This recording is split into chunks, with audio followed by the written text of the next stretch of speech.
আমরা যা দেখছি খেলার মাঠ থেকে 1 ঘন্টা আগে খেলোয়াড়দের ডেকে নিয়ে গিয়ে তৃণমূল কংগ্রেসের বিধানসভার বিধায়কের প্রার্থী করা হয়। যারা এতদিন থেকে তৃণমূল কংগ্রেস দল করেছে, পোস্টার লাগিয়েছে, ছেঁড়া জুতা পরে হাট বাজারে মিছিল করেছে, অঞ্চলের নেতৃত্ব, ব্লকের নেতৃত্ব, বিধানসভার নেতৃত্ব, তাদের কপালে কি জুটল না তৃণমূল কংগ্রেসের টিকিটটা বিধানসভার কোনো এক খেলোয়াড়কে নিয়ে এসে কুচবিহার জেলায় তৃণমূল কংগ্রেস প্রার্থী করেছে। কুচবিহার জেলার প্রবীণ যারা তৃণমূল কংগ্রেস প্রতিষ্ঠাতা ছিল,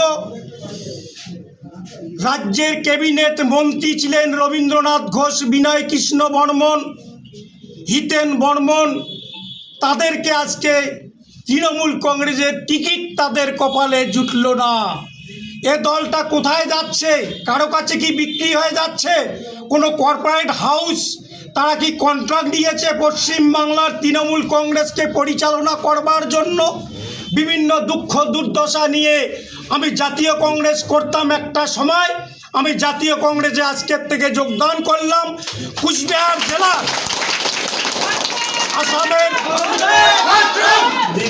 আসামের রামপুর থেকে শুরু করে মেখলিগঞ্জ বাংলাদেশ বর্ডার পর্যন্ত জাতীয় কংগ্রেসের পতাকা, জাতীয় দল, ভারতবর্ষের প্রবীণতম রাজনৈতিক দল, গণতান্ত্রিক দল, ধর্ম নিরপেক্ষ দল কংগ্রেসে যোগদান করলাম।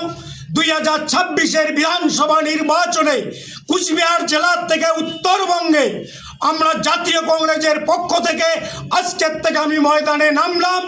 আমরা জাতীয় কংগ্রেসের পক্ষ থেকে এক প্রান্ত থেকে আর এক প্রান্ত জাতীয় কংগ্রেসের প্রার্থীরা আমরা প্রত্যেকটা মানুষের কাছে দলমত, জাতি, ধর্ম নির্বিশেষে প্রত্যেকটা মানুষকে হাত চিহ্নে ভোট দেওয়ার জন্য একটা গণতান্ত্রিক সরকার পশ্চিমবঙ্গে প্রতিষ্ঠিত হোক, যেখানে সাম্প্রদায়িকতা থাকবে না, যেখানে বিচ্ছিন্নতাবাদের কথা থাকবে না, শুধু থাকবে গণতন্ত্রের কথা।